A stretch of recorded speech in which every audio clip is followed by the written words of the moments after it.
ये कहानी एक कंपनी की है जो काफी घाटे में जा रही थी।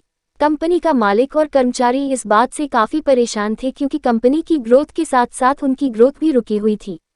एक दिन उस कंपनी के मालिक ने कंपनी के गेट पर एक नोटिस लगा दिया जिस पर लिखा था, कल रात उस कर्मचारी की मौत हो गई, जिसकी वजह से इस कंपनी की और आपकी ग्रोथ नहीं हो पा रही थी और शोक मनाने के लिए हम सभी 1 घंटे बाद ऑडिटोरियम में मिलेंगे। ये बात सुनकर सभी कर्मचारी थोड़ा दुखी भी थे और खुश भी थे।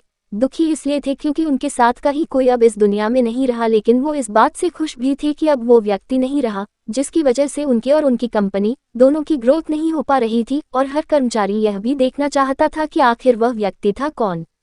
1 घंटे बाद सभी कर्मचारी ऑडिटोरियम में पहुंच गए।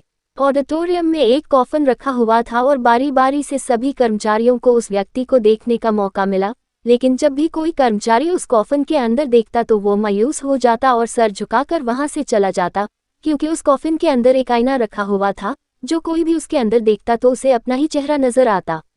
उस कॉफन में खुद को देखकर कर्मचारी ये बात समझ गए कि कंपनी की ग्रोथ किसी और की नहीं बल्कि उन्हीं लोगों की वजह से कम हो रही है जो उस कंपनी में काम करते हैं। सीख जो हमें इस प्रेरणादायक कहानी से मिलती है, ये छोटी सी कहानी हमें ये बात सिखाती है कि हमारी असफलता और हमारे फेलियर का कारण कोई और नहीं बल्कि हम खुद हैं।